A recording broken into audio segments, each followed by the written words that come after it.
Hello, welcome to Wikifiends. I'm your host, Joe. I'm David. And we're the Wikifiends. We've got some Wikipedia articles for you. We're going to be reading them and then giving you our opinions. Let's go. So the first one I have up is Anti-Barney humor. You familiar with Barney? Is that like Irish? It's like Barney Stone? No, that's Blarney Stone. No, okay. Anti-Barney humor is a form of humor that targets the children's television series Barney and Friends. Oh, that's specific. Okay. Yeah. It was like racial. No, it's specifically about Barney the dinosaur. Okay. I'll give you some examples. Right at the top it says the notion... Most of the critiques target the show for being saccharine, boring, annoying, sugary, dangerous, or uneducational. Okay. I'll give you a little bit of the history. Almost immediately after Barney and Friends first aired in 1992, the result was that it mesmerized and fascinated many young viewers under the age of 4, but was strongly disapproved of by most older children and young adults. Right. Now, Professor W.J.T. Mitchell at University of Chicago writes, Barney is on the receiving end of more hostility than just about any other popular cultural icon I can think of. Parents admit to a cordial dislike of the saccharine saurian, and no self-respecting second grader will admit to liking Barney. Saccharine saurian. Yeah. Good alliteration. I remember when I was a kid, I think when I first heard of Barney, I was in second grade, possibly first. But I remember hearing bad things about him before I even knew what the show was. Mm-hmm. And I think at that point in time, I would have already been too old for Barney. I think it was directed at very small children, right? But I remember. So I guess it was kids. I didn't have any siblings, so I guess it was kids that had younger siblings were first exposed to it. That's how I got exposed to it. Right. And it says, these children were among the first to practice anti-Barney humor and were given an entire chapter of the 1995 book Greasy, Grimy Gopher Guts, The Subversive Folklore of Childhood. Eventually, adults began to contribute to the anti-Barney humor, including some parents and celebrities. Many families now refuse to watch the show because of its supposed one-dimensionality and lack of educational value. Right. Several YouTube videos have plush dolls of the character being destroyed, which I don't really care for. I think that's a waste. Yeah. Being burnt, small explosives, shot with weapons, run over by vehicles. It's kind of pointless, and I've always been put off by things like that. You can't see it, but yeah, I'm rolling my eyes right now, like so edgy. Yeah. Sources of hostility include episodes where Barney and the other characters do potentially harmful acts such as lying, cheating, stealing, with no punishment or scolding from the dinosaur, and catching stinging insects. So maybe there's a thing where they go catch bees or wasps or something, and there's no repercussions for their bad behavior. Other reasons cited for the hostility include the dinosaur's voice, described by many parents as dopey, its lack of varied facial expressions other than a toothy smile, and personality being described as self-centered, as well as how the children in the series react to the dinosaur characters. Now it has examples of anti-Barney humor. There's a Barkley versus Barney, which I remember when it came out. Charles Barkley was the host of Saturday Night Live on an episode in '93. I do remember that. You remember that? He performed a skit that parodied his Godzilla-themed Nike commercial, but instead of facing Godzilla, he faced off against Barney. And I remember at the time, I don't really care for sports now or when I was a kid, especially not basketball. But I remember my aunt liking Charles Barkley because he was sort of like a bad boy renegade, and I think she just found that amusing. I don't even think. Yeah. No, what were you gonna say? No, that was his whole rep back then, right? He's like this big like asshole. He's like really mean. Yeah, I think it was like he was the bad boy, and then I think Dennis Rodman became the bad boy afterwards. Right. No, but I remember like Rodman was different than Barkley. I mean, maybe Rodman was more eccentric. Right. Like Barkley's thing was kind of he was a bully. He was a big fucking asshole. Like Rodman would it'd be shocking and whatnot. Like neither were the clean cut, Michael Jordan. Right. But, the real the face, the Hulk Hogan of that whole thing, right? Yeah. The next example is Balonian Kids, which was a show within a show, I guess, on Animaniacs. Mm-hmm. And that seems to fit. I'm not a huge main Animaniacs fan. But it just describes some of the jokes on the show, such as the show ran on SBS for Stupid Broadcasting Service, which was a play on PBS, which is not particularly funny. All right, let's see here. One of the first well-known Anti-Barney songs was Tony Mason's "Barney's on Fire," often miscredited to Weird Al Yankovic. Although Yankovic did mention Barney in his song Jurassic Park. Right. Comedian Stephen Lynch has gained fame for his Evil Barney bus driver and Evil Barney babysitter audio skits, which he did for Opie and Anthony in 1997. There's an online video created by Ryan Steinhardt in 98, which combines clips from Barney and the Tupac single "Hit 'Em Up," designed to give the viewer the impression that Barney and the other characters from the show are rapping. It's funny that they write that. It's a funny song as is. Like I don't know Tupac's discography as well as other people my age. Well, I would imagine. I really don't either, but I do know "Hit 'Em Up," I believe, is a very famous diss track. I should say I don't know any Tupac songs. I know that he was in Nothing But Trouble. Nothing But Trouble with Chevy Chase, Dan Aykroyd, John Candy, and Demi Moore. Right. No, but I'm just giving you some context. Like, I believe that was a song. "Hit 'Em Up" is where Tupac said stuff like, "I remember your wife let me fuck your wife while she made you sleep on the couch." Like, I think it's all about like talking a lot of shit, I believe. So now it says the humor is based on the juxtaposition of the actual song's heavy use of profanity and violent content, as opposed to the regular lessons and content on Barney and Friends. I see. It mentions shortly after the show's debut, their parody circulated among children of the opening line, and it had the words "I hate you, you hate me," involving do you remember that? I hate you. I feel like this was kind of. I think I was like you. I was too old to kind of be part of the initial target demographic, but I do remember this being kind of like an early taste of acceptable harsh satire that most could enjoy. Yeah.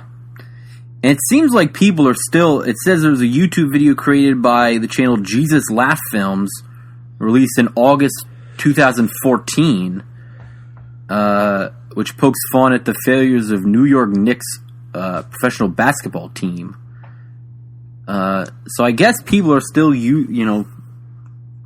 finding ways to mock Barney. Right. Or to use Barney to mock others. There's a small Italian book comic book imprint that released an anthology called Kill Barney.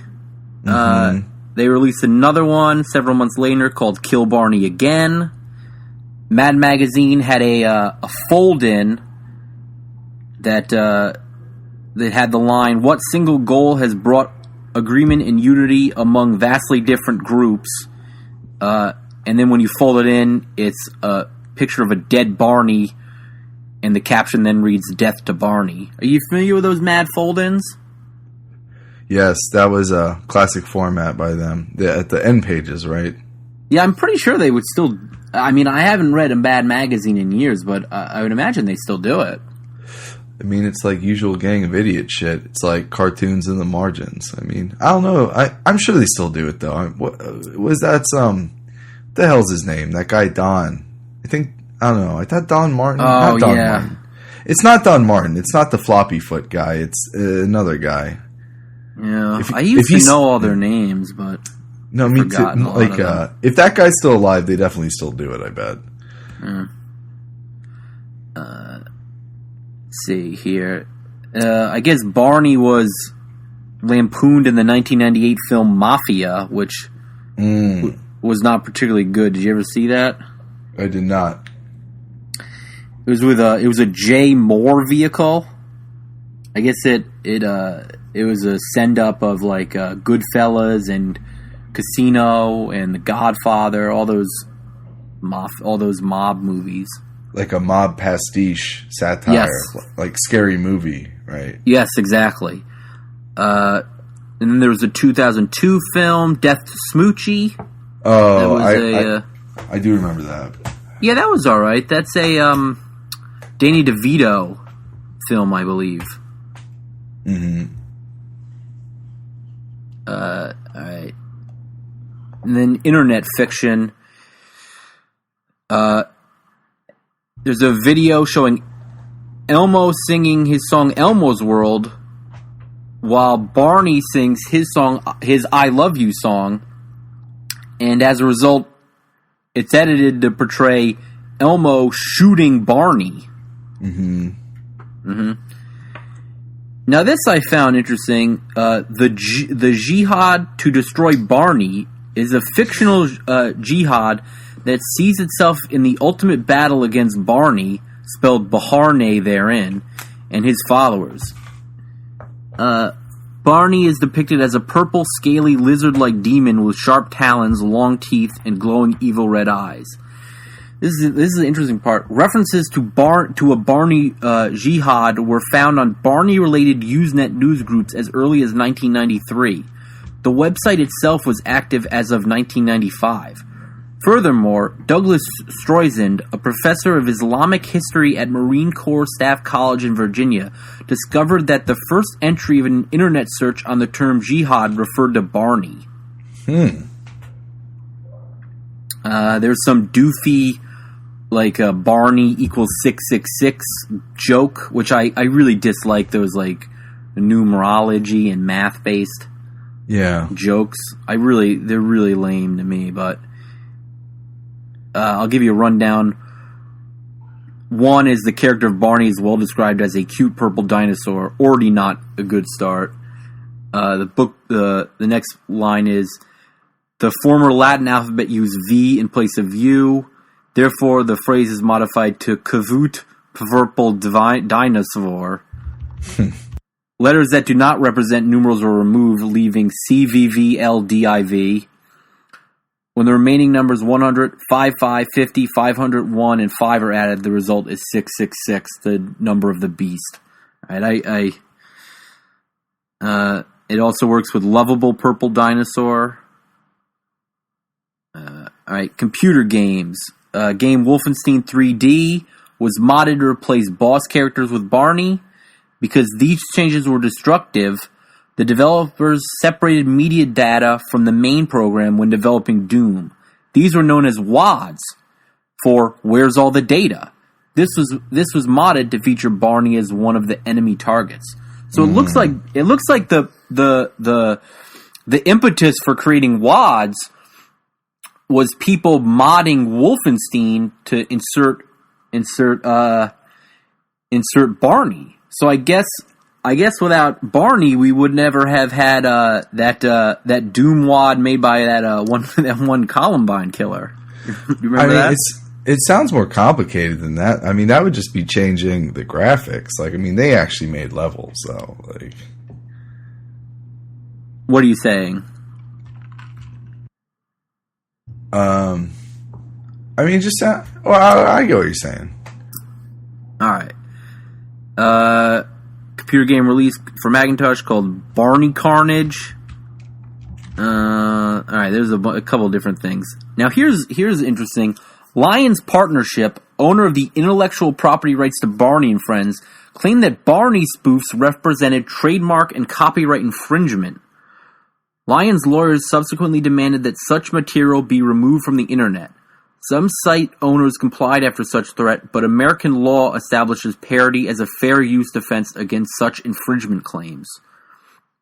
So there was one in 1994 of Barney versus the San Diego Chicken, which I guess is sort of like a mascot in sports games. So the San Diego Chicken did a scene where he was beating up a dinosaur character. Lions Partnership sent him, I guess, cease and desist letters.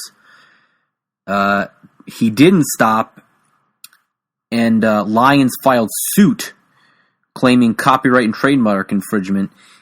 In his case, the chicken, who was his name was Ted Giannoulis in real life, cited that the purple dino was a symbol of what is wrong with our society, an homage, if you will, to all the inane, banal platitudes that we readily accept and thrust unthinkingly upon our children. That his qualities are insipid and corny, and that he also explains that in an article posted in a 1997 issue of The New Yorker, he argues that at least some perceive Barney as a pot-bellied, sloppily fat dinosaur who giggles compulsively in a tone of unequaled feeble-mindedness, and jiggles his lumpish body like an overripe eggplant. Which, I mean, I don't think he needs to be that in depth of how, you know, his sort of contempt. It seems like that contempt is sort of. It seems like it's a bit forced, but. How much more is this? I want to get to our reactions. I'm boiling. All right, the court agreed with Giannopoulos, and they ruled against Lions. The sketches were parody and did not infringe on their rights. The Electronic Frontier Foundation, which is a well-respected organization that fights for, I guess, online freedom, hosted archives from the Computer Underground Digest that contained Barney parody material. Lions again tried to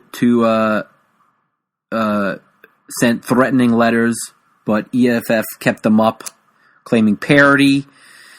And they defended another anti-Barney They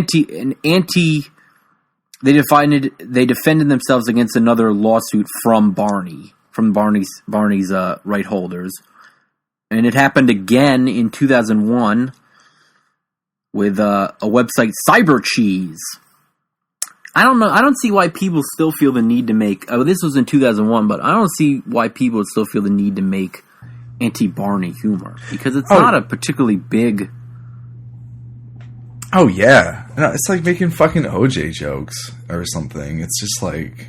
I mean, I guess it was a little more fresh in 2001, but still, I mean, I understand not wanting to. I understand EFF's position, because they're just hosting other people's stuff, and they don't want to be bossed around for something that is legitimate for them to do, to host parody. But I don't really see the need to make anti-Barney humor that far after it came out. I mean, everyone sort of has their opinion on. Well, I mean, I guess so far after the point, it's kind of like, I mean, it's less even about the show. It almost seems like it's kind of about the idea of this like saccharine, cloying sensibility. But is there any more? How far does it go? Well, I read all of it. I went a little bit more than I had intended to. Well, what do you think? I mean, I think I never watched the show. It did seem doofy, but I'm very susceptible to sort of like sweet, sort of emotional, I guess, manipulation. I mean, I'm very susceptible to that, to tugging at heartstrings. But I never really had to sit through an episode, so I don't really have an opinion on it. I don't particularly think jokes are funny. And I never really thought they were funny, but I certainly don't think they're funny 20-something years after Barney first came out. Mm-hmm. I think the one sort of argument that the guy made, it's sort of just like he's showing off. He's sort of like, I mean, he's got a heavily, the San Diego chicken guy, he's got a heavily, like a well-crafted response to a thing about beating up a Barney effigy, I guess. It's like he could just say, he can just leave it at, it's parody. He doesn't have to go into how it's insipid and mindless, Yeah. No, you're hit. I think it's a low-level target. It's definitely stupid and annoying, but it's like this. I feel like it's like this early adulthood, like late childhood, like I ain't no baby, fuck that shit. Like I'm an adult, yeah. And it's like so, like, and I don't know. I feel like it kind of ties in too with this kind of viewpoint where, like, oh, I hate this weak ass culture. Everyone gets a prize just for showing off this soft, positive bullshit. It's like, get the fuck over yourself. Like, you know what I mean? Like it's like I mean, I get it. I mean, it is super saccharine and he makes this dumb fucking voice. But I don't know. Like, the only thing I feel like that's more fucking obnoxious than it, I mean, it's like funny, I guess, if like your brother or your friend or, you're just watching it and, you're just kind of fucking around. But for like a pro, you know what I mean? Or it's like fake. It's like fake edgy. It's like a low level target. Like, what the fuck is Barney gonna do to you? It's like weak. It's weak satire. Yeah, I really, I really don't have too strong of an opinion either way. It just seems very lame. That's what I'm saying. It's unimaginative. And it's like, it's kind of like fucking, it's just like, it, I mean, of course it's it's baloney, you know what I mean? But like, even that, like, I feel like, who gives a fuck? It's for fucking kids, you shithead, like. I don't really remember people being legitimately, like, upset by Barney to warrant, that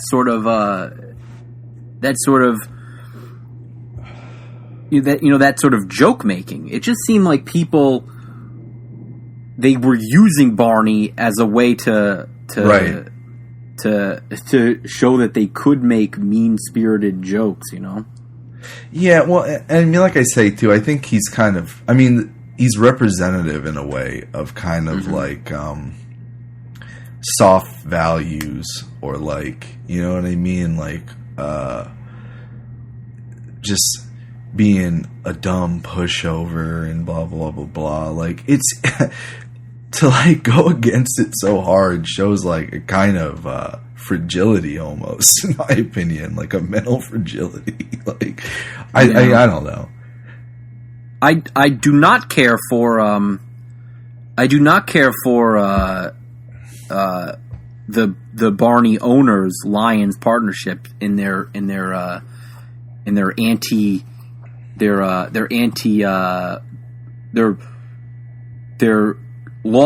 penchant for lawsuits in anti-Barney humor.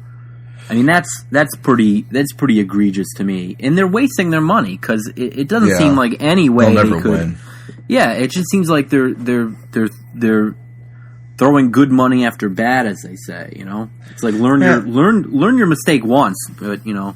Yeah, I mean, unless it's for PR or something. What's the point? How could that be? How could that be good PR? I mean, I don't particularly subscribe to the notion that all press is good press. But I mean, well, who's to say they didn't? What? Who's to say that they didn't, though? Well, I don't think they did. I mean, you're the one that just said that, but I mean, it keeps Barney in the newspaper, so I don't think it really was a big, widely reported news thing. You know, I don't remember ever hearing that. I mean, I could be wrong right now, but it just seems like a thing where they would have wasted their money, they would have wasted their time and the other guy's time, the parodyists' time. There's no one ever wins a case like that. I mean, I guess, you know, because there's no there's no real person to defame or anything. Like, it's just, of course they're always going to lose on parody grounds. Yeah. I don't know. There's something though about it. Like, it reminds me of like edgy kids that would make wear T-shirts or jokes about Charles Manson, like calling him Charlie and shit. And it's like, I make fucked up jokes and stuff too. I mean, I get where it's coming from, but there's just such a fucking low energy quality to it. It seems very manufactured and not not stemming from a legitimate place of humor, but just like some sort of weird factory humor. Yeah, no, totally. There's no earnestness to it. You know what I mean? Ugh. And what is it saying? Yes, You're I dislike this. It's yes, I dislike this dinosaur. It's well, who gives a shit, really? Nobody cares about. It's always and not always, but it seems like it's coupled a lot with killing him, real violence. That's what real life's like, man. Oh my god. That's a weird thing too. I mean, and I'm not one to decry depictions of violence as being harmful in and of themselves, but it seems why even bother, you know? What? Yeah. No, it seems just very weak mental energy. You know what I mean? I'm turning my nose up at this one, I'm afraid. Yeah. All right, well, what do you have? Let's see. Oh, this is a fun one. I'll read a little of this one. Wasn't even gonna do this one. This is a book published in 1896. It's called Curious Punishments of Bygone Days. It was written by Alice Morse Earle and printed by Herbert Stone and Company. Earle was a historian of colonial America. She writes in her introduction, "In ransacking old court records, newspapers, diaries, and letters for the historic foundation of the books for which I have written on colonial history, I have found and noted much of interest that has not been used or referred to in any of those books.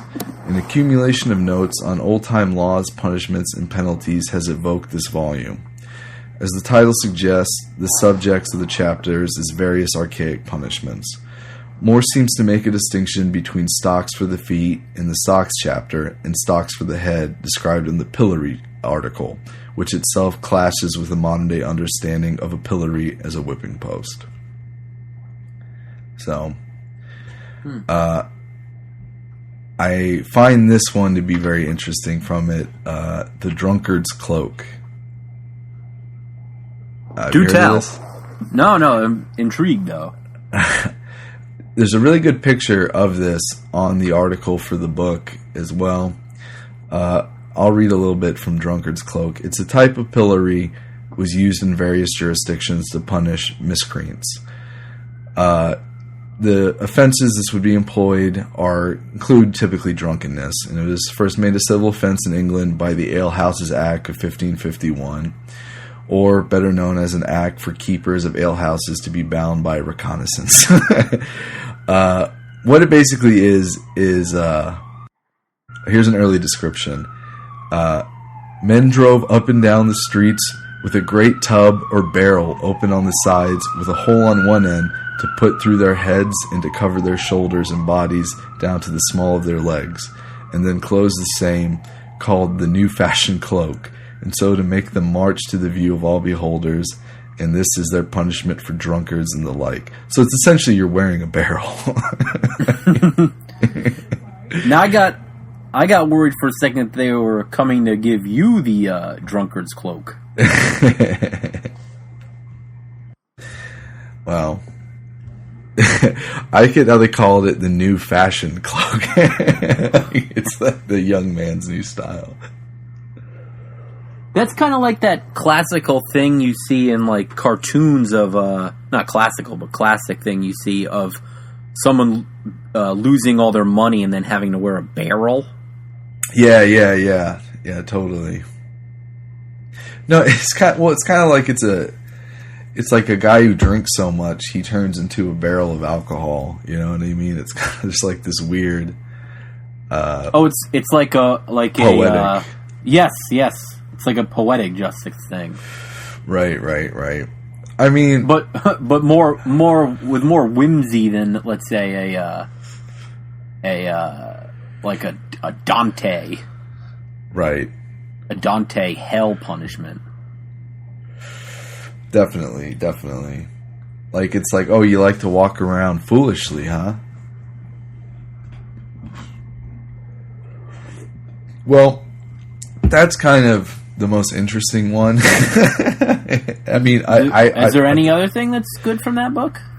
I mean, it's kind of the stuff that, you know, just goes over the Scarlet Letters, the stocks. Yeah. I mean, the only ones that I feel like that I kind of hadn't heard of. I mean, I guess I'd heard of them when I looked into them, but like the Bilbos or the Grillos. Mm-hmm. I mean, but these have a really bad history. These were used essentially placed on a person's ankles, used as leg shackles to restrain prisoners for different purposes until the Middle Ages. But I mean, the big fucked up thing about these is they were essentially used on slave ships for slave transfer. God. Yeah. No, I mean, they're just restraints, you know, that kind of just you're locked on your. They're kind of like, handcuffs for your legs. Yeah, it's like a block, and then each half, like a block and half, and then each half has like a half of a circle cut out for each leg, like two half circles, and then they come together, sort of thing. Right. Yeah. No, that's well, they're for prisoner horrible. Transport. Yeah, prisoner and slave transport. There's the ducking stool that was used for witches. Everybody knows that one. You know, just it's a chair with someone tied to it. Now, I was reading at one point, or I think maybe did we talk about this here about it might have been the ducking one but it was like a dunking thing for women that were nags and for men that were bad like shop proprietors. Oh, really? Yeah, it was a dunking apparatus, and they would dunk women that quarreled with their neighbors, and then I guess shopkeeps of, I would imagine men, but of any gender, I guess, that I guess were disreputable with their shop practices. Right. I should find that. Do they talk about that at all in the book? Well, it's the table of contents just mentions someone. They link to other articles, so they don't get really into specifics. But one of the things is the ducking stool, which, oh wow, they're sometimes used for scolding, backbiting, sometimes for illegitimate child or prostitution. So no, that's not kind of a general humiliation. That's pretty bad. Mm-hmm. Yeah, there was a lot of really horrible punishment things for things that are not actual crimes. Do you know what a brank is, or a bridle? No. Oh, are you talking about a bridle? Yes, a bridle or a brank. Is it... Well, a bridle's like a thing that a horse would have over its mouth and its head. It's called... That, like, the reins are attached to. Yeah, that's pretty much it. It's also called the scold's bridle, or bridle. It's an instrument of punishment used primarily on women as a form of torture and public humiliation. It's an iron muzzle in an iron framework that encloses the head, projected into the mouth and pressed down on top of the tongue. It was frequently studded with spikes, so if the offender moved her tongue, it inflicted pain and made speaking impossible. Wives who were seen as witches, shrews, or scolds were forced to wear the branks locked onto their heads. Minor punishment for women of lower classes whose speech was deemed riotous or troublesome, women suspected of witchcraft, or gossips and scolds, or also known as the gossip's bridle. It's very... Yeah. It's not, a horrible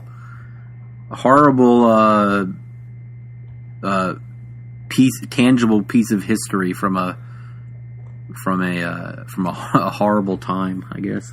This is one of those things where I wish, I do like a lot of historical, movies and stuff, but I feel like it's very rare, you know what I mean? Because you would have, women walking around wearing, essentially fucking, BSD, or, fucking, sadistic punishment, devices, you know what I mean? Well, for things that aren't legitimate crimes, even. That's what I'm saying. I feel like they don't portray this kind of a thing very often. You know what I mean? Or they should more, because it seems like this used to be part of civil life. They had the Scarlet Letter. They've they've remade that several times. I would be curious to know, if there was rates of how often, something like civil torture. It's such an odd legal thing. But yeah, nothing else too good from this one. I really liked the Drunkard's Cloak, though. I thought that was very interesting. I say those things should be left in the past. They should all be brought back. No. You keep talking like that, I'm going to have to put a asshole's bridle on you. Well, I'll dunk you. No. All right, the next one I have is John Moses Browning. Are you familiar with this man? No. Well, a lot of people are very familiar with him, but I would imagine that's a small subset of the population. But I would imagine most people have no idea who he is.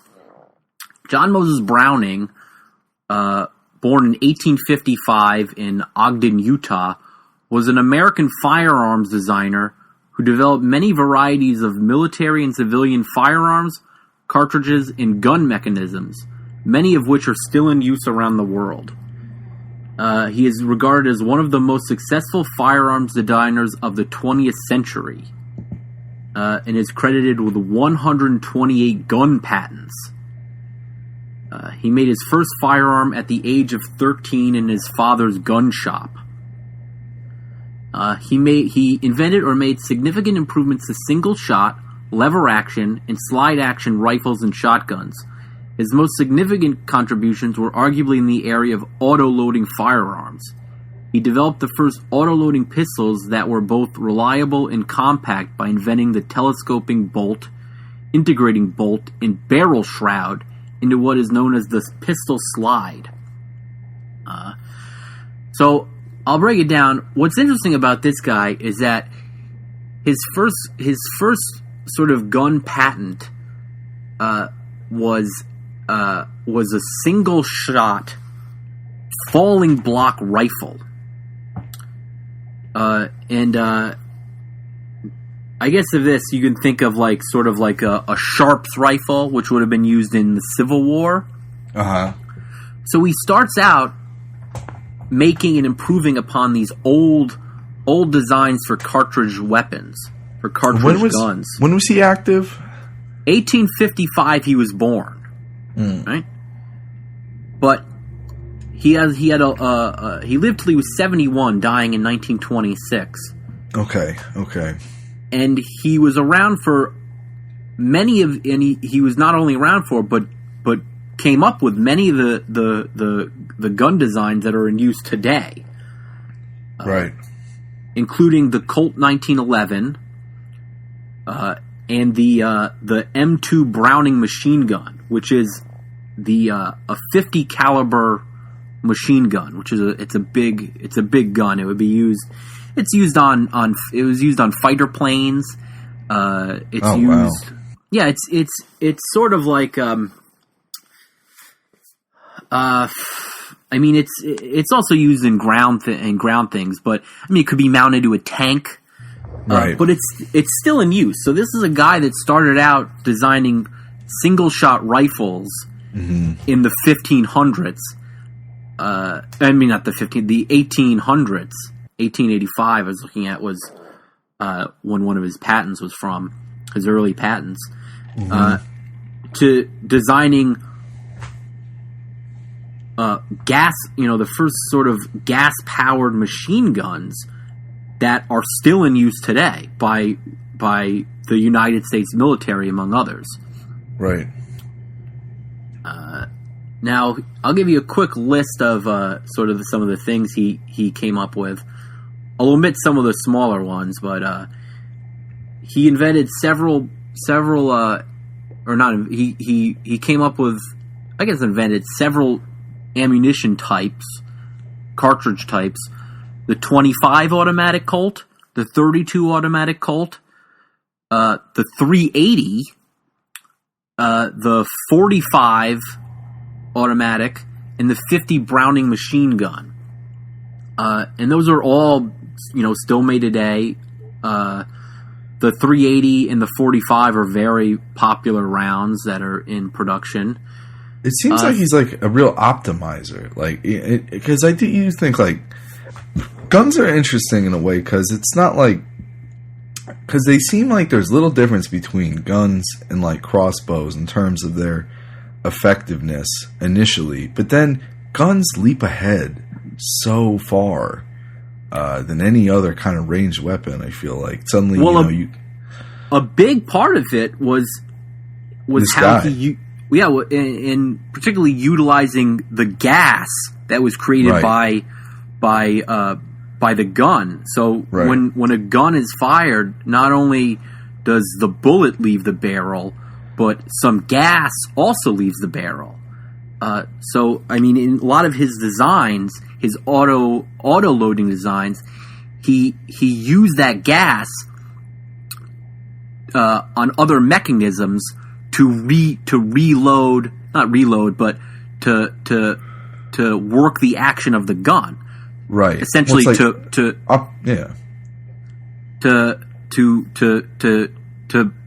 he used the gas, the recoil to put another bullet into the chamber. Right. And a lot of this started with his pistols, but also he made early machine guns. He made a gas operated machine gun in 1895. Right. Some of his guns are the Colt 1903. There's also the FN 1903, which are fairly similar weapons.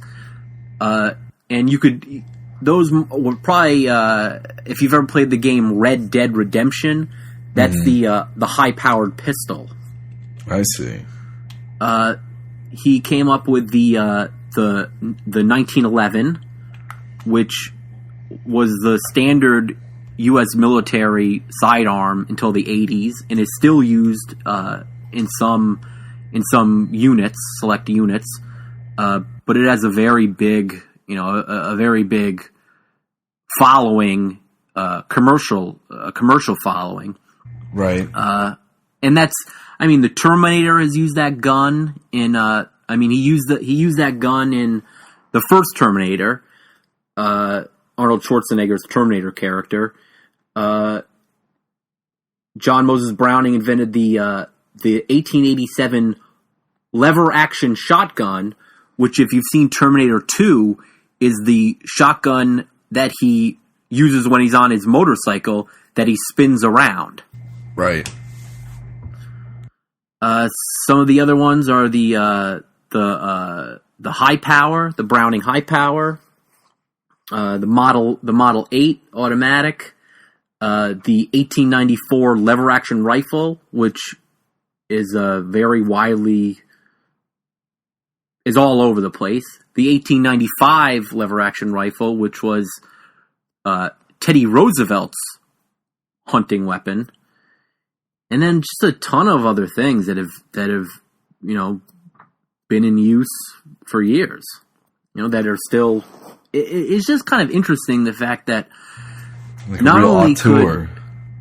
Yeah, it's kind of like, what's interesting is that there not only is a design from over 100 years ago still considered like a modern design, but almost like actual models from then are still considered, like they still have the same, potency, There are very few things like that I would imagine that like you could have from 100 years ago that you could that still are the same. Yeah, that still consider the same today. Modern relevance, right? Yeah. So that's about John Moses Browning. But there are a lot of other ones that a lot of other weapons he made that I didn't get into. But a very interesting man. He sounds like a real modernist in a lot of ways. It's just that, there's a lot of concepts I feel like from the recent 100 years that are still like extremely like that. I just like stuff like 9/11. You know what I mean? People stick to things that work. Fuck it. Why? Well, 1911. 9/11's a different. Oh, oops. Yeah, that's totally different. He was not behind 9/11. There was other people. 1911, 9/11, pretty close. Yeah. No. All right, so you want to play a game and then do some more topics? Sure. You have a game, or you want me to go with mine? Here, you want to play mine? Sure. All right. So we've done some suffix games. Now we're going to do another one, and it's forms of government. So we've got a lot of crassies here. A lot of what? Crassies, like democracy, crassies. Oh, okay. All right. What is an androcracy? Is that by men? Ruled by men? Yes, correct. It's a form of government. Yes. Also known as a phallocracy, androcracy, or androcentric society.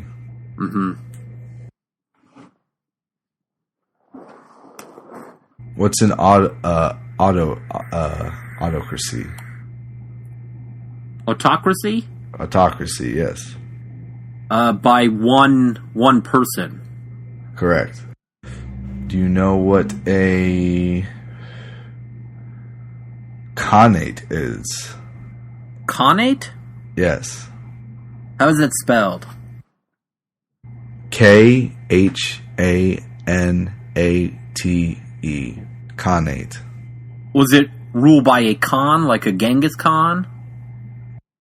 Correct. A Khan or a Khagan of Turco-Mongol origin.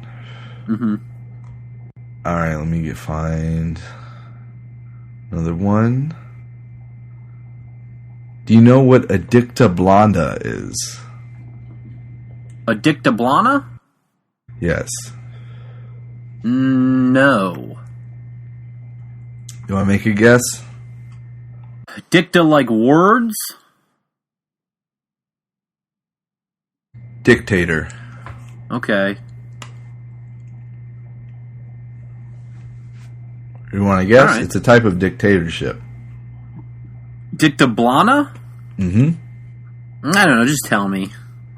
It's a dictatorship in which civil liberties are allegedly preserved rather than destroyed. The word dictablana is a portmanteau of the Spanish words dictatoria, dictatorship, and blanda, soft. Soft dictatorship. Okay. All right. Well, I know that sort of relates to the classical idea of the tyrant, mm-hmm. which is distinct from the modern form, where a tyrant was someone that sort of came to power but wasn't necessarily abusive, but was more just a strong figure. All right, what's a new cracy? Nose cracy. How's it spelled? Noocracy. Noot? C.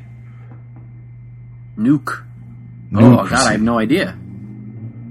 You have no idea? No. It comes from the Greek noun nous, meaning mind or intellect. The aristocracy of the wise, as defined by Plato, is a social and political system based on the priority of the human mind. Okay. So, let's see. Do you know what a timiocracy is? How is it spelled? Timocracy.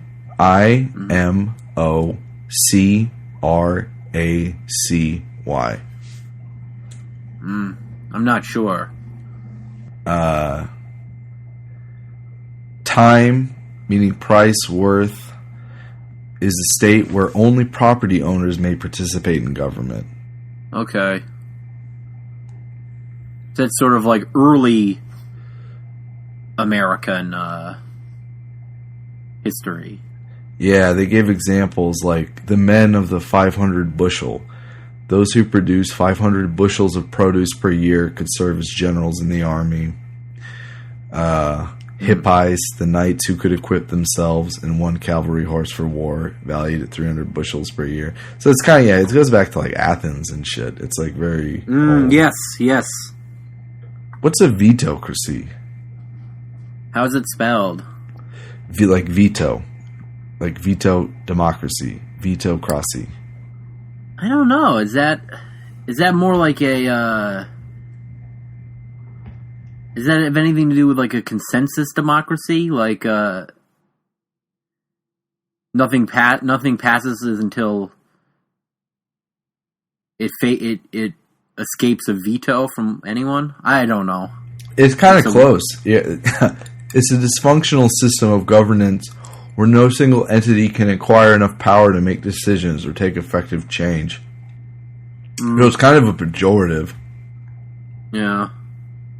Well, my thing was different. Mine was just a consensus democracy description. These are so weird. What's an ergotocracy? How is it? Ergato. How's it spelled? Ergato. Cracy. Ergato.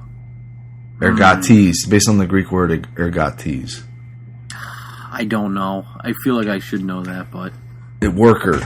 A type of government dominated by the labor and solidarity similar to communist beliefs. It refers to a society ruled by the working class. It's kind of odd to separate that. I guess that is technically different from communism. Yeah, well, I think communism is more of... methodological, yeah. Well, communism has the sort of... the state ownership of the means of production, where perhaps the ergotocracy... Yeah. Perhaps it doesn't have that. Perhaps it doesn't have workers...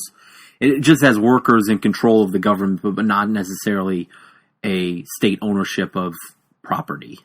Well, it seems like communism is a form of ergotacity, but you don't necessarily have to be communist to be that. Like, you know what I mean? Yeah. Well. Anyway, diarchy, diarchy, like monarchy, diarchy. Well, then there would just be two, right? It would be rule by two. Two to rule is a form of government in which two individuals, diarchs, are joint heads of state. Most diarchs hold their position for life. See if there's any other, like, rare ones. Panarchy. By many?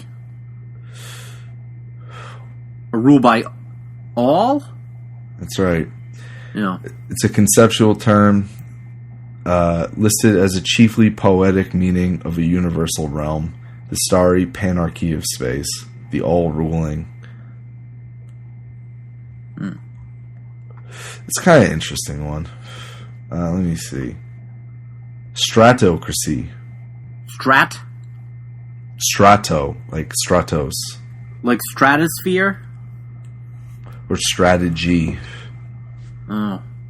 What is it then? I'm a bit confused right now. A form of government headed by military chiefs.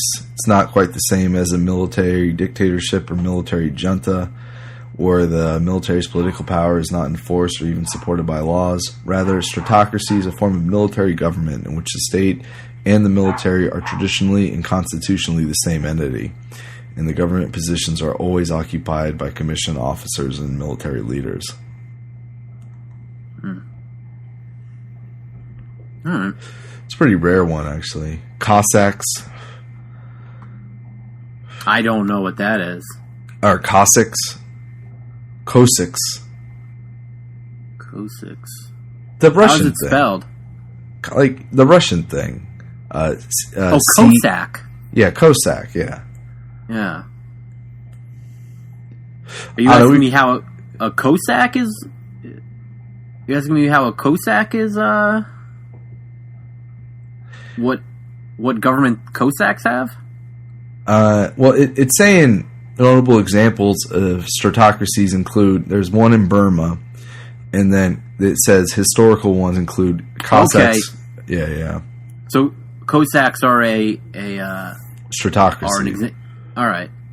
Predominantly East Slavic people who became known as members of democratic, semi-military, and semi-naval communities located in Ukraine and southern Russia. It's kind of like Spartan shit.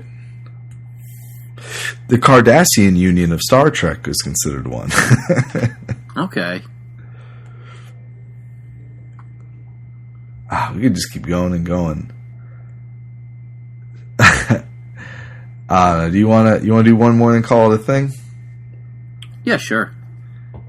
Let me see. I want to get one good one. I kind of want you to get it, though. Geniocracy. Is that like genes? Yeah, Genio, Genio-cracy. Geniocracy? Is it just from the word genius? From genius? Mm-hmm. I don't know. Rule by intellectual geniuses. Yeah, pretty much. It's advocated by this guy Rael in 1977, which advocates problem solving and creative intelligence as criteria for governance. Okay. I only will listen to a genius. Yeah. Well, they had a Simpsons episode about that. Remember? That was like a Mensa one. I don't remember that. It's a pretty good one. It's one of the to me, which I would categorize as a later episode, but it's still all right. It's decent. All right, you wanna do some more articles, and then we'll play your game? Yeah, sure. What you got? All right. The next article I have is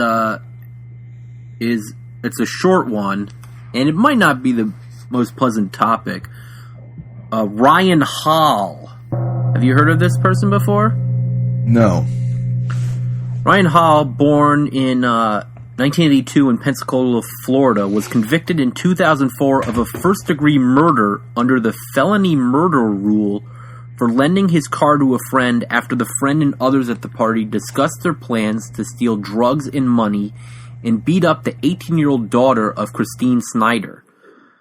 Former resident of Pensacola, Florida, he is now serving a sentence of life without the possibility of parole at Graceville Correction Facility.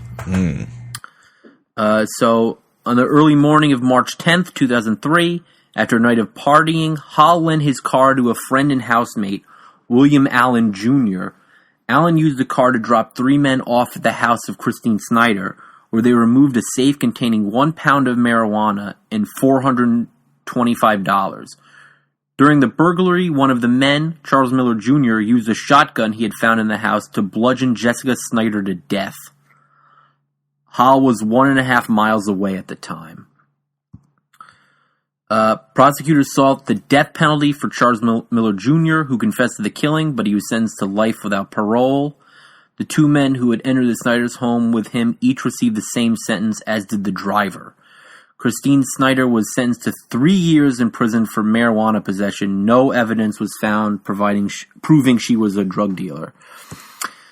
Holle, who had given the police statements in which he seemed to admit knowing about the burglary, was convicted on August 3rd, 2004, of first-degree murder under a legal doctrine known as the felony murder rule. The doctrine broadens murder liability for participants in violent felonies to include a killing by an accomplice. As the prosecutor David Rimmer explained, no car, no murder.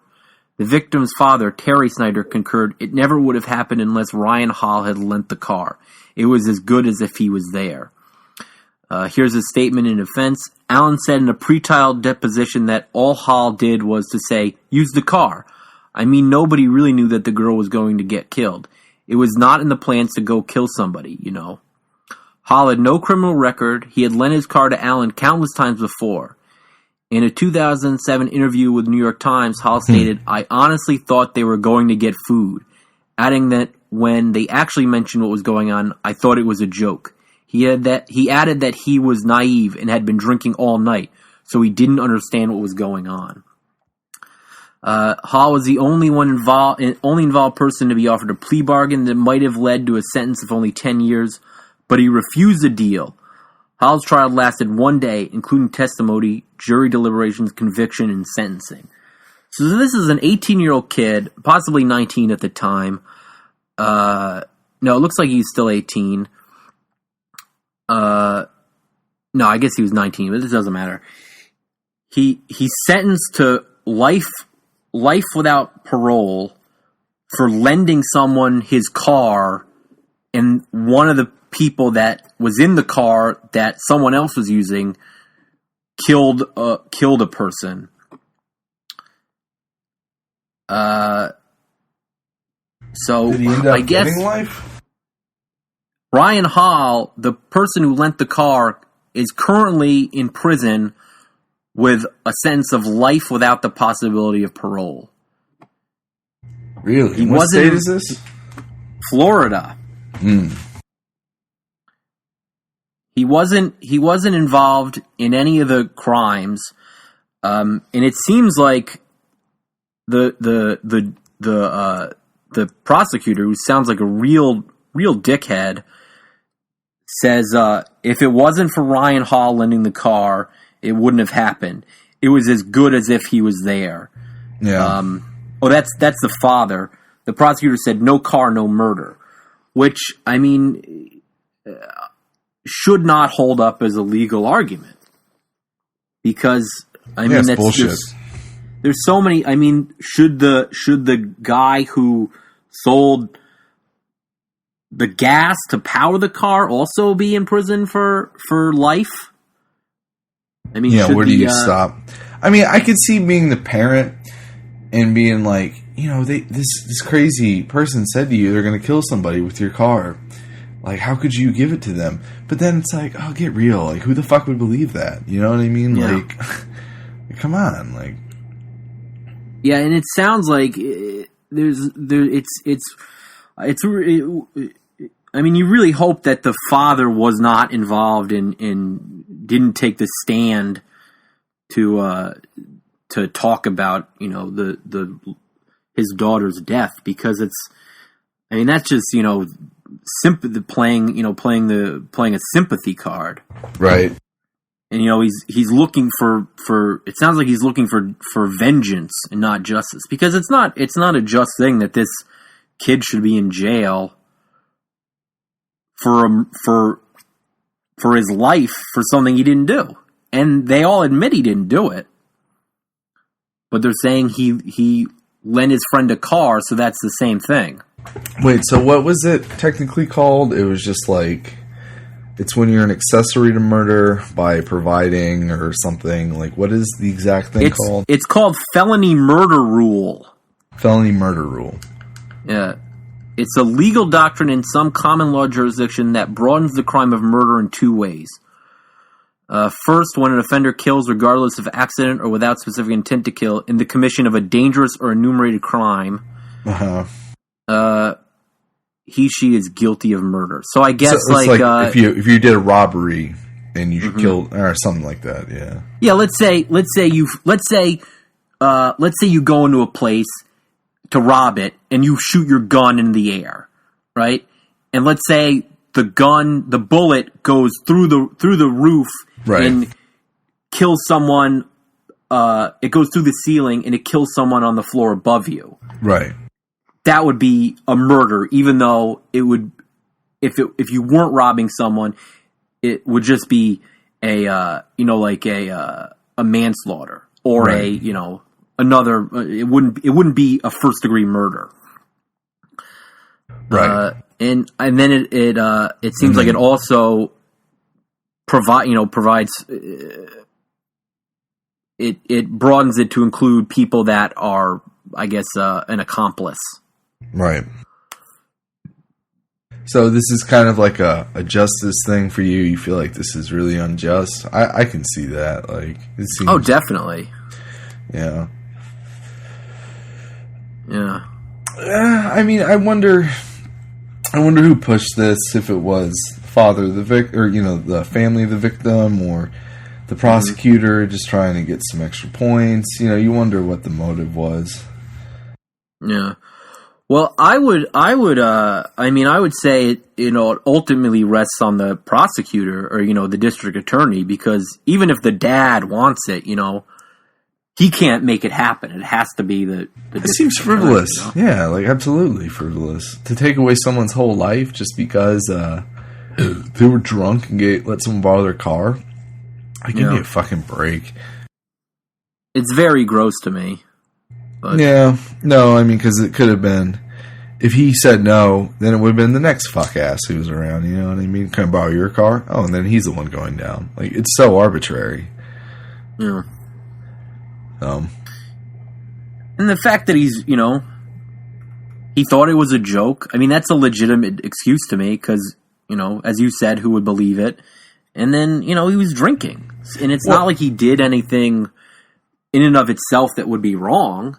I guess the assumption is if someone comes up to you and they ask to borrow your car and you say why, and they say, I'm going to go kill someone, you shouldn't give it to them even if you think it's a joke. Yeah. Well, don't even ask why they want to borrow the car. Just lend them your car, I guess. Or if they're going to give you a reason, it better be a legitimate reason. Yeah. It better be to go get food. Right. I'll have to remember that. Well, my advice is don't commit murder, and don't give your car to a murderer, a possible murderer. Yeah, that's probably the advice that they give that guy in jail. Like, why did you lend your car to a murderer? Remember that time I lost my driver's license and I made you drive to the mall? No, I don't remember doing that. You don't remember I made you drive to the mall in a horrible rainstorm? And it was the mall that was far away? No, I remember going to a mall in the rain with you once, but I think you were driving. No, I had lost my license, and I lied to you and told you it was closer than it was. What if I had actually wanted you to drive me to a murder? That'd be a bad scenario. Could be in jail right now. Yeah, you could be, because it's in Connecticut that Connecticut has this felony murder law. Mm-hmm. As does New York and Florida. Seems like most states have them. 46 out of the 50 have a felony murder rule. All right, what's your next item? All right, let's see. All right, I'm gonna do this one. Ruin value. Have you heard of this before? No, I don't think so. Is the concept that a building be designed that if it eventually collapsed, it would leave behind aesthetically pleasing ruins that would last far longer without any maintenance at all. That's really cool. Well, hold your tongue. I thought okay. So too. Let me tell you about someone else who thought it was cool. The idea was pioneered by German architect Albert Speer while planning for the 1936 Summer Olympics, and published as the theory of ruin value, Die Ruinwehrtheorie, although he was not its original inventor. The intention did not only stretch to the eventual collapse of the buildings, but rather assumed such buildings were inherently better designed and more imposing during their period of use. This idea was supported by Adolf Hitler, who planned to use such ruins to be a symbol of greatness of the Third Reich, just as ancient Greeks and Roman ruins were symbolics of those civilizations. Mm-hmm. No, I know. I felt the same way. Like, I was reading it, I'm like, that's so cool. Oh, so did Hitler. Oh. Like, ew. Well, I mean, there's got to be some things that Hitler was right about, right? I mean, he liked Hugo Boss. Yeah, Hugo Boss, apparently, right? Yeah. Well, I mean, he was a vegetarian, so you can't, like... I know there's a bunch of vegetarians that would agree with him on that. Well, I mean, that's the thing. What is it? Like, who else? Like, what the fuck was that guy's name? I'm sure all dictators probably, there's some that Mussolini maybe liked trumpet music, or he probably liked spaghetti. I like spaghetti. You know what I mean? No, I think he did not like spaghetti. I think Mussolini pushed for rice. Really? Because he thought pasta was too fattening for weak people. He's right. Yeah, it's delicious. It does make you. Yeah, I know. But also Mussolini, the fascists, they had that really cool building that had a weird polygonal face facade. Have you ever seen that? No, it sounds very deco though, like very of the times. It's very interesting looking. Mm. Go on. I think I found this whole thing through like totalitarian architecture and like ruins. Like, yeah. No, I mean, but it all ties into this kind of, you know what I mean? It's the same kind of idea, essentially. It's like Sphinx shit, you know what I mean? I don't think of Sphinx as being a ruin, though. I think it's still doing what it was originally intended to do, right? Well, just sort of sit there. But the big spectacle, like a static spectacle, you know what I mean? Mm-hmm. That's supposed to last through the ages. I would think of Sphinx as more of just like I guess a sculpture, more or less. It's still intact, pretty much, Right. Well, whereas like, I guess the Colosseum might be a better example. Mm-hmm. Yeah, or the Pantheon. Yeah, Parthenon. But I'm gonna exercise a little psychical nomadism. I feel like there's things in this theory that can be cherry-picked, despite their maybe less honorable origins, you know what I mean? Like, I think, like, this concept could be rescued. Mm-hmm. In his memoirs, Speer claimed to have invented the idea, which he referred to as the theory of ruin value. It was supposedly an extension of Gottfried Semper's views about using natural materials and the avoidance of iron girders. In reality, it was a much older concept, even becoming a European-wide romantic fascination at one point. Predecessors include a new ruined castle built by Landgraf of Hesse Castle in 18th century, and the designs for the Bank of England built in the 19th century produced by Sir John Soane. When he presented the bank's governors with 3 oil sketches of the planned building, one of them depicted when it would be new, another when it would be weathered, and a third of what its ruins would look like 1,000 years onward. So there's something kind of really interesting about this. Like, I don't really like the idea of building it to look like a ruin, but... Well, not to, but for it to provide one. Mm-hmm. No, that is interesting.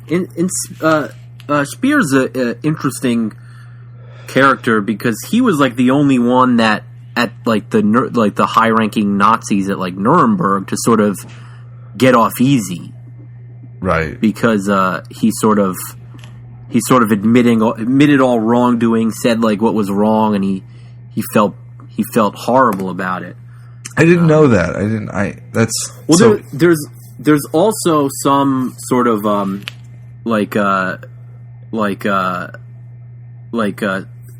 speculation that he could have just been playing the Nuremberg tribunal, because I think one of his sort of political rivals, who I think was also an architect, had a thing like Speer had said that he was trying to figure out a way to sabotage Hitler's bunker, possibly with like a bomb or some sort of gas explosion.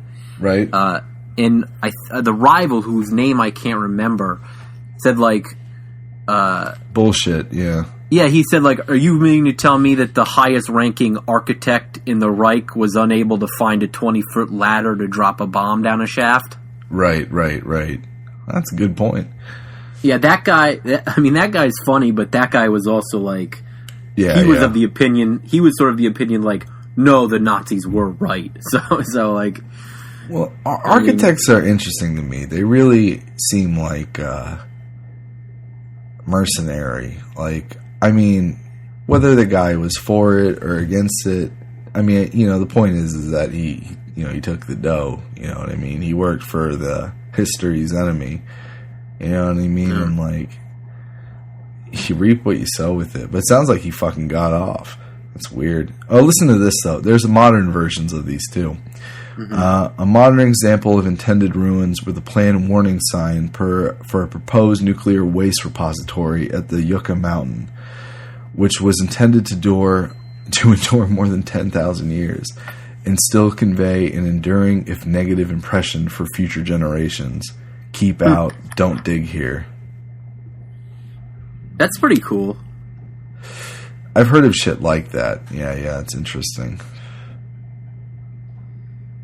The only I would imagine the biggest fault that the sort of ruin design would have is that no matter how cool like a ruin could look, there's going to be some asshole that spray paints a stupid graffiti all over it, you know?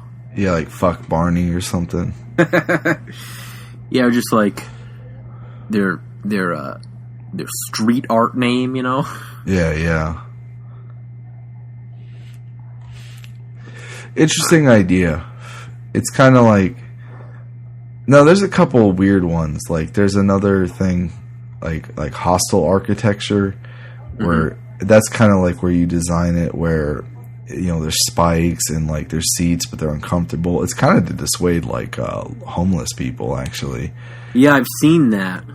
I've read about that, I should say. But it's all kind of related to this kind of like fascist architecture, you know what I mean? It's like big, it's colossal, it's supposed to dissuade kind of degenerate activity, and it's supposed to last for 1,000 years. You know what I mean? Just this fucking like this big hubristic, ambitions. I do like whenever they say like the 1,000-year thing. It's always really fun for me. It'd be so fucking like escapist in a way. Like, I mean, it's like, well, who really gives a shit? Like, in the like, if you're like building if you're like building like trying to build like a empire, you should just say forever, because it's like, like, could you imagine like if it's a thing like it's like 29:35 and everyone's like freaking out because the Reich's almost over. Right. Like it's a contract. It's like, well, you know, like, we only had these 1,000 years and we wasted them. It's like, I will build a glorious empire that will last for 28 years. Yeah. It's like, no foresight. They should have said forever. I mean, that's a much more powerful...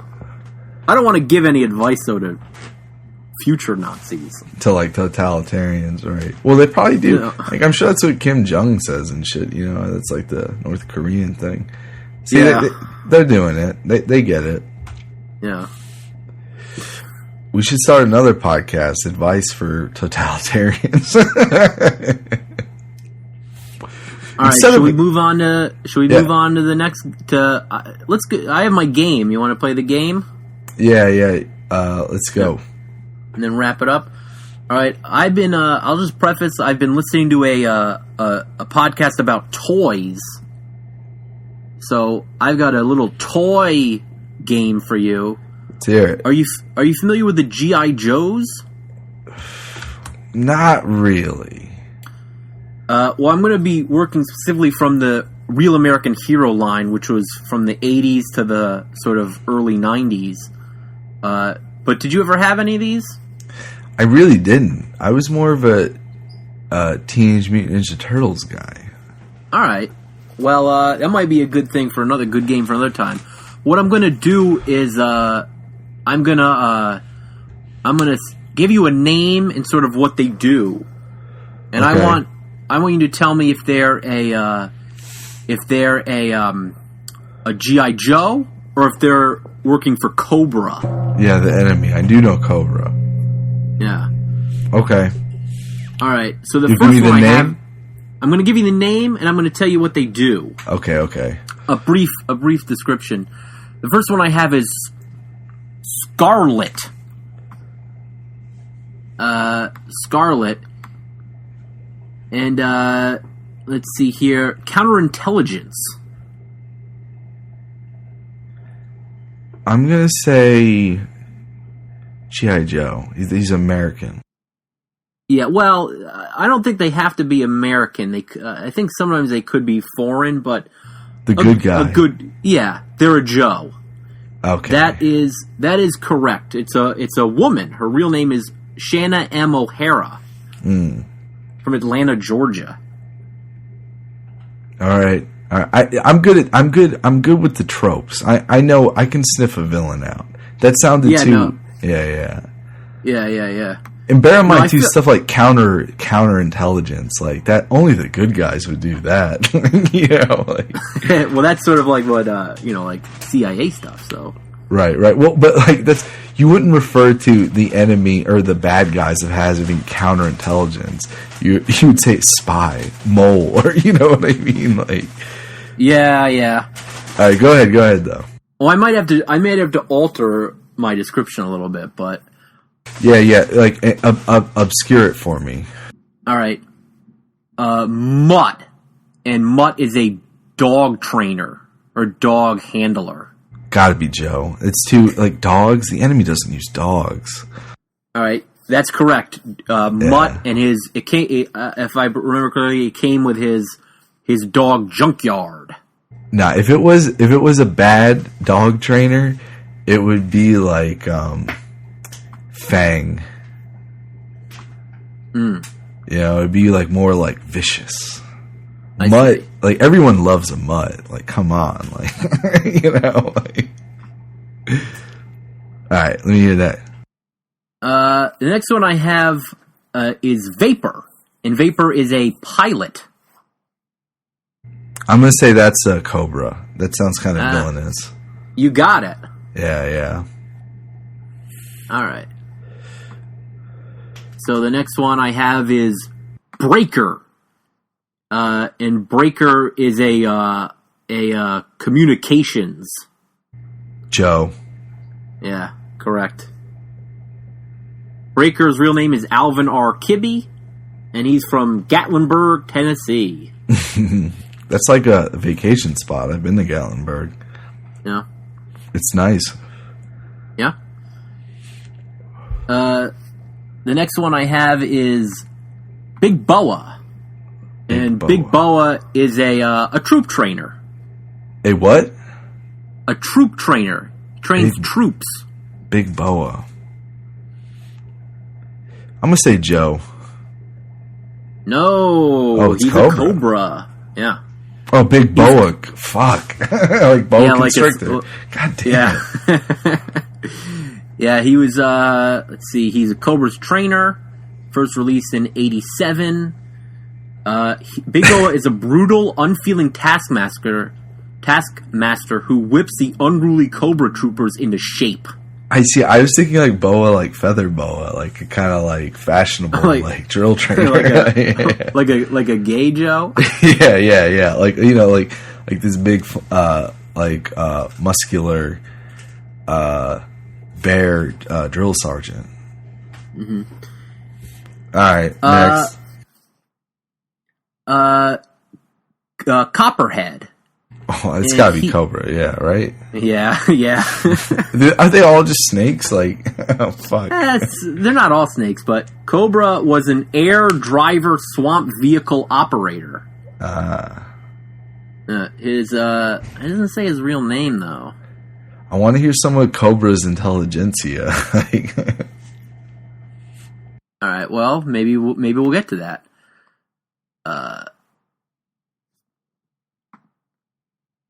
Now, next is Torpedo. Okay. Let's see what he does.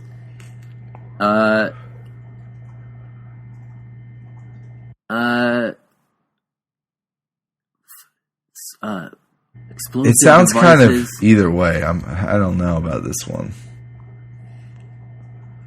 It just seems like he's a diver.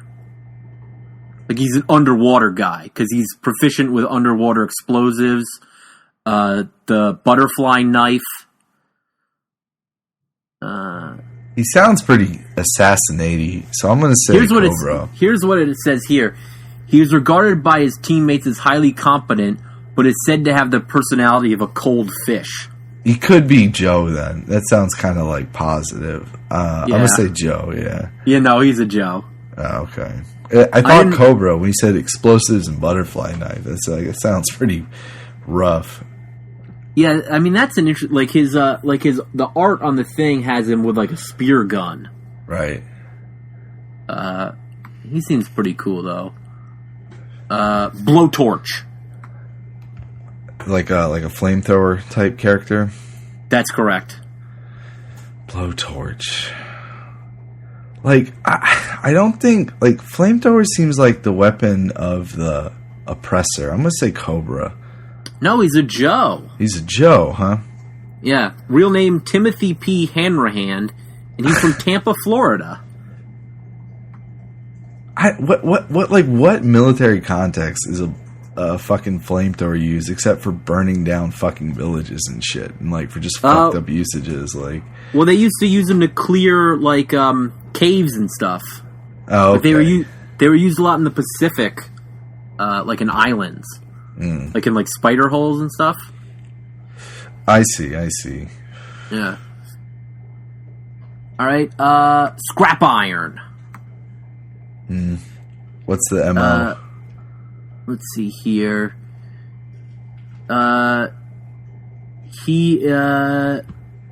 His main thing is anti-armor. Anti-armor is what he's listed as. I'm gonna say anti-armor specialist. Yeah, he's Cobra. Okay. But he has a Joe name, don't you think? Scrap Iron. Oh yeah. No, but I thought it was I got that vibe. It was to misstep, trying to throw me off. Yeah. He's from 1984. So he just is like, yeah. It doesn't have his name though. It doesn't. They don't have the Cobra names, which is upsetting. They give up their identities. Yeah. They defu, or they. All right. Ripcord. Okay.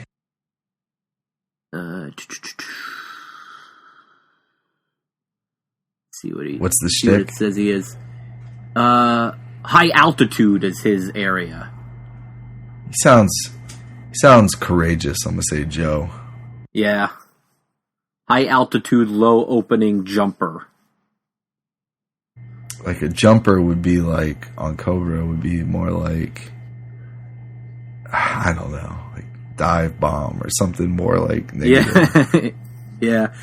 His real name is Wallace A. Weems from Columbus, Ohio, where we've been. Mm-hmm. Good hot dogs. And in the 2009 G.I. Joe film, he was portrayed by Marlon Wayans. All right, let me hear one more. I got a few more, though. All right, let's hear them. All right. Lightning round. Crankcase. Who? Crankcase. Crankcase. Yeah. He's a striker diver. Striker diver? Yeah, I'm not entirely sure what that is. Crankcase. Yeah, he sounds fucked up. I'm going to say Cobra. No, he's a Joe. Oh, he's a Joe? Yeah. Next. Next one, we have Crystal Ball. Okay. See what he is. A cult? Like, yeah, he's a hypnotist. gotta be fucking Cobra. Yeah, it is Cobra. Is there a hypnotist that works for the Joes? I don't know. That'd be interesting. It says under Crystal Ball, he's it says he was born of a Romanian father and an American mother from Bangor, Maine. And also it says that he was created by Stephen King and Stephen King's son Owen. He's from Bangor, Maine. Should have guessed that. Yeah, I think it's a thing like Stephen King came up with Crystal Ball because his son really liked G.I. Joe, you know? Ah, I see. Which is a pretty cool, like a pretty cool thing if you're a kid to have your dad introduce the thing that you like to become a real thing, you know? Oh yeah, that's clout for you. Yeah. Yeah, it says occult power, mysterious power of the occult. And he's worked with the Night Creepers. He also looks like my grandfather's brother-in-law, Joe Carrera. It'd be fun to get a picture, like a side by side of the two of them. Maybe I can dig that up and. So I guess he didn't wear a mask then. I guess he had to. He had to fit in to hypnotize. Yeah, he didn't wear the clothes that Joe Carrera wore. He wore, more traditional Cobra. Yeah. Let me find another one. I bet the Cobras believed in ruin value. They seem like big totalitarians. Like, Joe, we'll have to talk. I'd like to know more about what was Cobra's like actual like ideology. Like, yeah, that would be interesting to find out. Because yeah. Let's hear the next. All right, Storm Shadow. Thorn Shadow. Ninja / intelligence. That's a tough one. Let's say Joe. Yeah, that is a tough one because he's both a Joe and a Cobra. Oh, he's like a double agent, or he switched sides or something? Yeah, it sort of seems like he was pressed into working for the Cobras, but then he got out of it and was working for the Joes. But then it seems like the Cobras recaptured him and then brainwashed him. But then he was able to break free from that and go back to the Joes. So no, the name didn't sound too vicious. It sounded kind of just more edgy. Yeah. All right. How about this one? Snake Eyes. I mean, I feel like that's like... See, this is like... I feel like if I knew even the slightest bit about it, I would know this. And I think it's a Joe.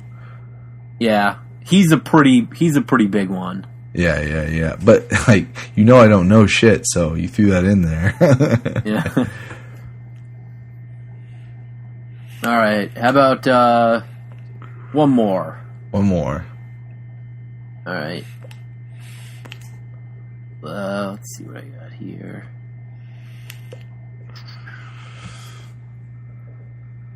Dice. Dice? Yeah, he's Dice Clay?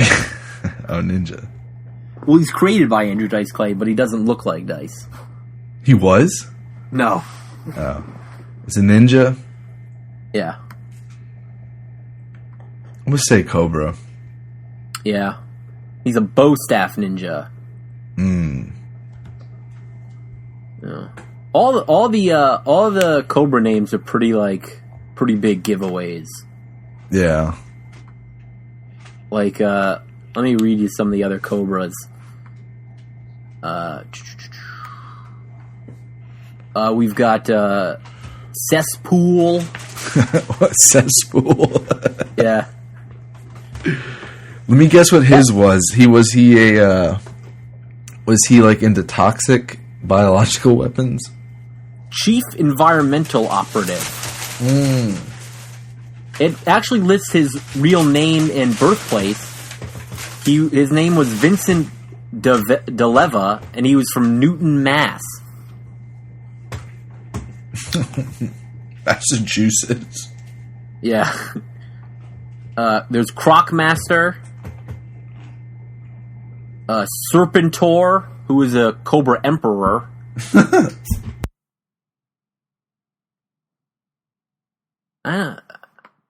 If I'm thinking of this right guy, yeah.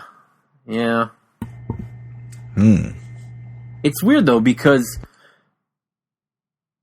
I guess he wrestled power away from Cobra Commander, who is sort of the Cobra leader. Were there any who was their smart guys? I want to know who the brains were. So sort of intelligence? Yeah, or in that vein. Baroness is a Cobra intelligence officer. And I believe she's sexy also. It's a hard job. Yeah. Let's see what else we have. Televipers are Cobra communications agents. There's another. Crystal Ball was the hypnotist, but they also have Dr. Mindbender, who is master of mind control. Totally different. Yeah. Not the same.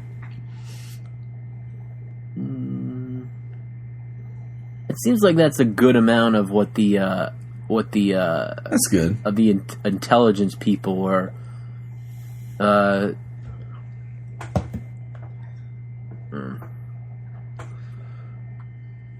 Let's see if there's any good Joe ones. All the Joe ones are more like butch names, but not like means, or not like gross or like evil sounding. Right. So it's like Clutch, Grunt, Hawk, Ace, Doc, stuff like that. No, they're like right, like very friendly but tough. Let me see if you could guess what some of my favorite ones were. Dusty. He's a Joe, but can you guess what his thing was?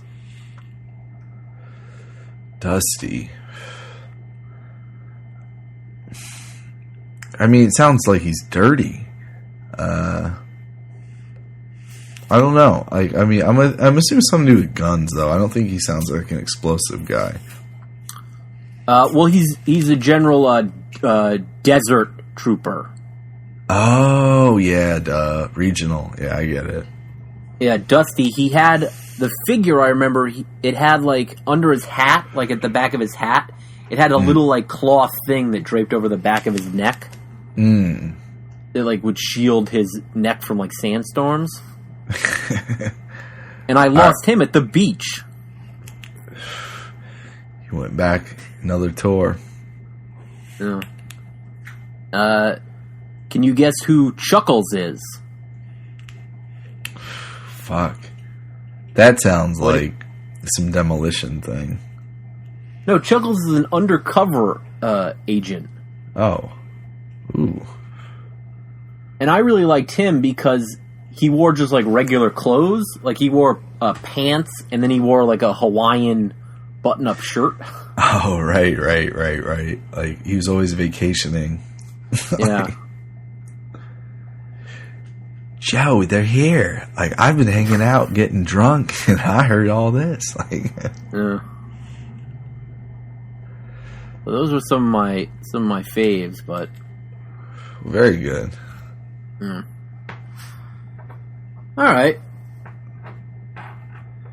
Well, you did all right. You're pretty good at that, at detecting identifying those tropes, I guess.